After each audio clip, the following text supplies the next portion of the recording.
In a world shrouded in enigmas, the pursuit of truth never ceases. Prepare yourself for a journey into the heart of darkness, where the shadows of the past cast a chilling veil over the present. We're about to unveil 6 of the most perplexing, mind-bending, and spine-tingling police cases that have haunted investigators for decades.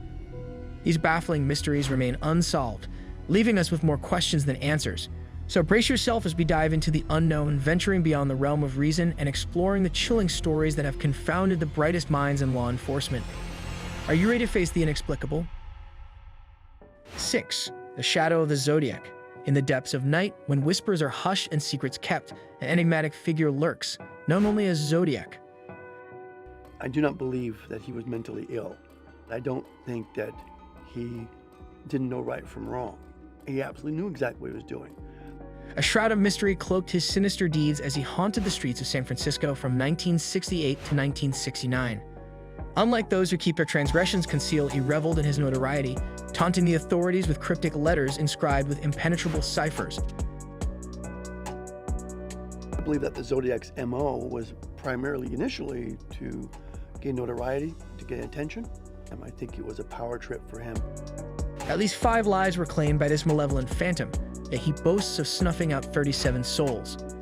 It began when the lifeless forms of Betty Lou Jensen, a mere 16 years old, and David Arthur Faraday, aged 17, were discovered beside their bullet-riddled vehicle. Tragically, Jensen was riddled with 5 gunshots, while Faraday's life was claimed by a single shot to the head. So the Zodiac likes to mix up his MOs. By shooting them and then stabbing them, keeps the police off kilter. As months passed, another pair fell victim to his heinous acts, with one clinging to life and the other meeting their demise. The sole survivor, Michael Majo, glimpsed the visage of the killer, a stout, white man of modest height. Yet it was the enigmatic Zodiac who offered the most tantalizing clues to his own identity. I think the Zodiac, a high level of narcissism, fairly intelligent, and wanted some attention, and so by killing these couples, we immediately put them in the spotlight. At the witching hour, a chilling call echoed through the police station. A double murder, I must confess. Venture east on Columbus Parkway, a mile to the park, where you'll find young souls in a brown car laid to rest by a 9mm Luger. Recall the lives I claimed last year?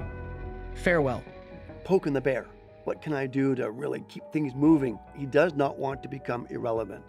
He does not want to fade into obscurity.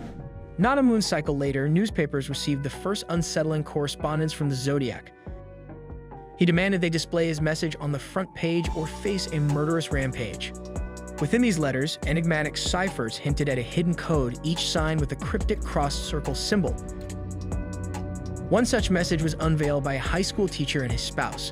Killing people is a delightful game, far better than hunting in the forest, for man is the most dangerous prey of all.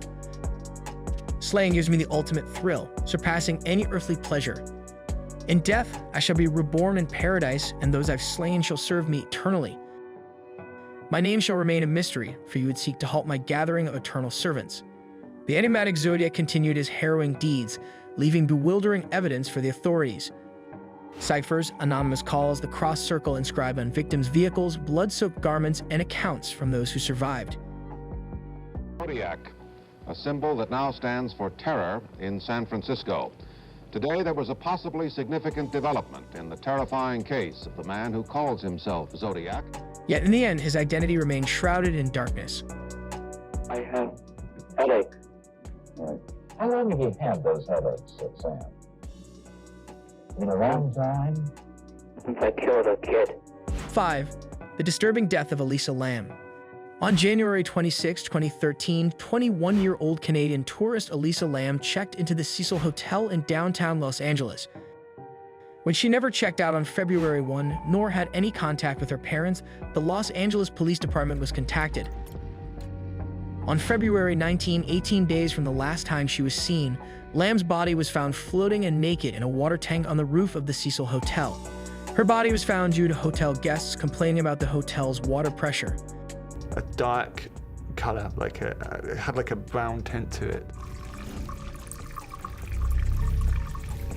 One couple even reported that the water was coming out black and had a bad taste. Using that water, we were showering in that water. We did drink the water, but it did have a funny taste to it. Here is people were brushing their teeth, they were drinking the tap water, they were bathing and showering in water where the remains of Elisa Lam, who was 21 years old. According to the hotel's manager, when Lam first checked in, she was staying in a hostel-style room with other travelers, but later was moved to her own private room due to complaints from her roommates about her odd behavior. The last time she was seen was on surveillance footage on the hotel's elevator. The footage showed Lam acting strangely and peculiarly, almost like she was hiding. She also moved her hands in strange ways, and it looked like she was talking to someone who was out of the security camera's view.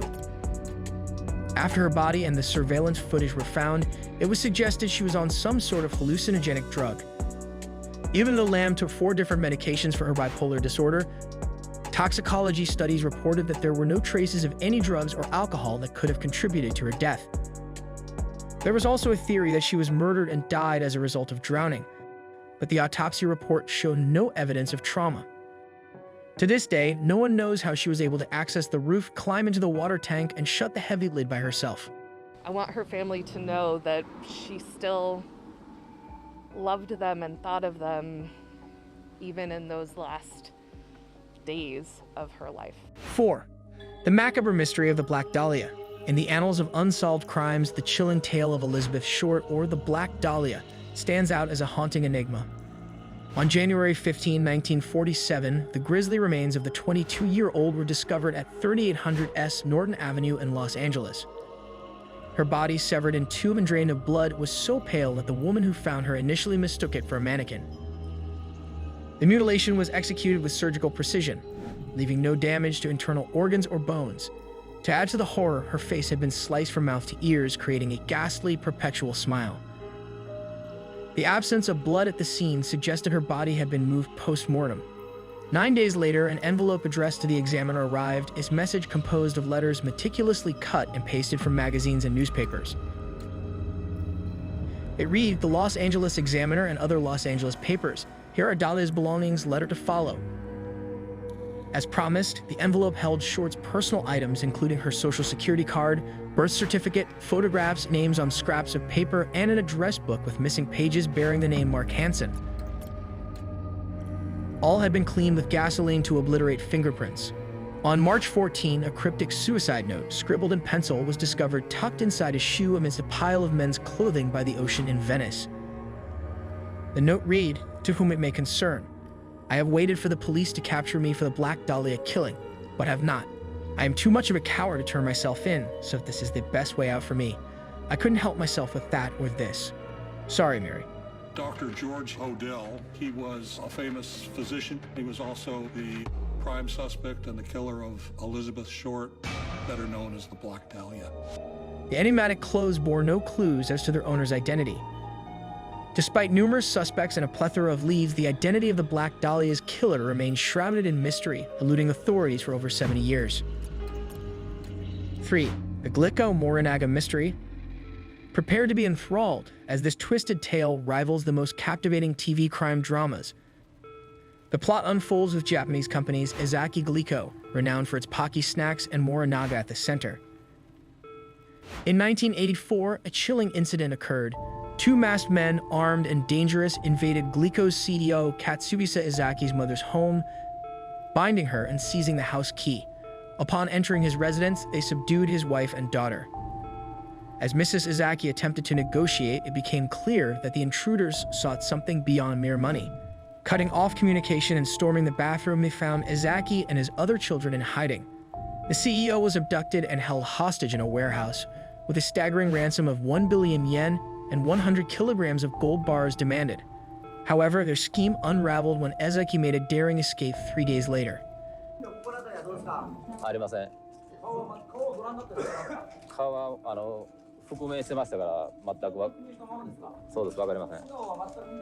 Just as Glico began to breathe a sigh of relief, chaos erupted anew. Vehicles in the company's headquarters parking lot were set ablaze. 犯人グループは執拗に脅迫状を送りつけ、現金奪取を図りました。 A container filled with hydrochloric acid and a sinister letter addressed to Glico emerged in Ibaraki, near the warehouse. The author, identifying himself as the monster with 21 faces, a villain from a Japanese detective series, commenced a relentless campaign of terror. The letters threatened Glico's products, alleging they were tainted with potassium cyanide. 言うまでスーパーやデパートは置いたらあかん。置いたらその店の The company was forced to remove the products from shelves, suffering a $21 million loss and laying off 450 part-time workers. After months of torment, the monster with 21 faces shifted its focus. In a jeering farewell, they declared, "We forgive Glico," and targeted the food companies Marudai Ham, House Foods Corporation, and Fujiya. In return for ceasing their harassment, the monster demanded ransom money be handed over on a train by a Marudai employee. It was then that an investigator, disguised as an employee, caught sight of the prime suspect, the enigmatic, fox-eyed man. With a well-built frame, short, permed hair, and piercing, fox-like eyes, he eluded the investigator's pursuit, vanishing without a trace. A second attempt to apprehend him also proved fruitless.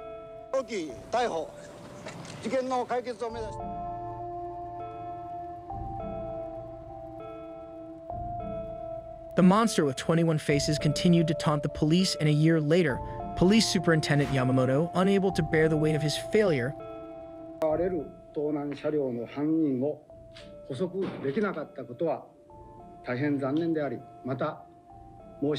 committed suicide by self-immolation. In response, the monster sent its final chilling letter to the media. Yamamoto of the Shiga Prefecture Police died. How stupid of him. We got no friends or secret hiding place in Shiga. Don't let bad guys like us get away with it. Yamamoto died like a man. So we decided to give our condolences. It's fun to lead a bad man's life. Monster with 21 faces. And with that, the monster with 21 faces vanished into the shadows, never to be heard from again. 2. The mystery of the boy in the box. The year was 1957, and the city of Philadelphia was shaken to its core when a hunter made a grisly discovery. The battered body of a young boy, no older than 4 to 6 years, concealed in a JCPenney box. Appeared to have been malnourished and perhaps beaten. The condition of the body, very difficult to tell cause of death, thought maybe blunt force trauma. The child was naked and shrouded in flannel and appeared to have succumbed to brutal blows to the head. Fearful that his muskrat traps would be seized by the authorities, the hunter withheld the chilling discovery. It wasn't until 2 days later that a college student stumbled upon the body, prompting the launch of an investigation into the enigmatic case of America's unknown child. The mystery captured the media's attention, with flyers bearing the boy's image plastered throughout Pennsylvania. The biggest things that was very controversial at the time was, of course, the flyer. Despite receiving thousands of leads, the police were unable to unravel the identity of the young victim. I was 13 years old. I went shopping to the Penn Fruit Company with my mother, and there's these posters of this boy that was found up in Fox Chase. They attempted to trace the origins of the JCPenney box and analyze the boy's fingerprints, but each clue led to yet another dead end. The coroner's report, the ME's report, and an anthropologist gave some general idea of what this child was, Northern European. However, 2 tantalizing leads emerged. One of these pointed towards a foster home situated a mere 1.5 miles away. A determined medical examiner, haunted by the case until his death, followed his psychic's guidance to the foster home, where he uncovered a bassinet strikingly similar to the one sold with the box. Suspended on the clothesline, he spotted blankets resembling the ones in which the boy was wrapped.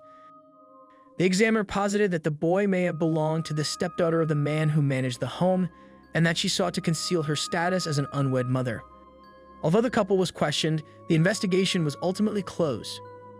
In 2003, the case was reopened when a woman identified only as M came forward. The psychiatrist says she had a patient who has these recurring remembrances of this boy, and she told me about it in the past. Do we know anything about it? And that kind of, again, led to a dead end, but it was still a theory for a long time for investigators. None of the leads actually panned out at the time, and they all fell through. Claiming her abusive mother had purchased the child in 1954. According to her harrowing account, the boy met his end at the hands of her enraged mother. However, as M was deemed mentally unstable, how heartbreaking it was for a boy that young to be discarded like that in a box along a highway, and we needed to do everything we could to put a name to this little boy. The investigation was once again closed, leaving the identity of the boy to remain shrouded in mystery as America's unknown child. 1. The murder solved by a whisper from beyond. In this chilling case, though the culprit was apprehended, the eerie manner in which the truth was unveiled remained shrouded in mystery. In 1977, Chicago was shaken by the gruesome murder of Teresita Bassa, a respiratory therapist. She was discovered beneath a blazing mattress, a butcher knife buried deep within her chest. As the police scrambled to trace her stolen jewelry, they failed to link any of the suspects to the heinous crime. It seemed as though the perpetrator would slip through the cracks, until the most unlikely of sources inadvertently brought forth a revelation. Remy Chua, a co-worker who barely knew the victim. Plagued by harrowing visions and nightmares of Bassa, Chua's life took a bizarre turn. It began in her workplace locker room, where she saw the face of a man lurking behind Bassa, a vision that would continue to haunt her dreams. Stranger still, Chua started channeling Bassa's spirit during conversations with her husband. Through Chua, the spirit recounted the chilling tale of Bassa's murder, claiming that an orderly at the hospital named Alan Showery had assaulted and killed her while assisting with her television, before setting her mattress afire. The spirit also divulged the fate of Bassa's jewelry, which had been given to Showery's common-law wife. Though initially skeptical, Mr. Chua persuaded his wife to share these eerie details with the police. Despite their doubts, investigators were stunned when they found Bassa's jewelry in Showery's wife's possession, just as the spirit had claimed. With this evidence, the police convicted Showery, sentencing him to 14 years in prison. As we reach the end of this chilling journey, remember that the shadows of these unsolved cases continue to loom large. The quest for truth persists, and perhaps one day, these mysteries will finally be unraveled. If these spine-tingling stories have piqued your curiosity, don't forget to hit that like button, subscribe to our channel, and click the notification bell to stay updated on more fascinating tales that will keep you on the edge of your seat. Share your thoughts and theories in the comments below and join our ever-growing community of mystery seekers. Until next time, keep your eyes open, your mind sharp, and your courage unwavering as we delve further into the enigmatic world of the unsolved.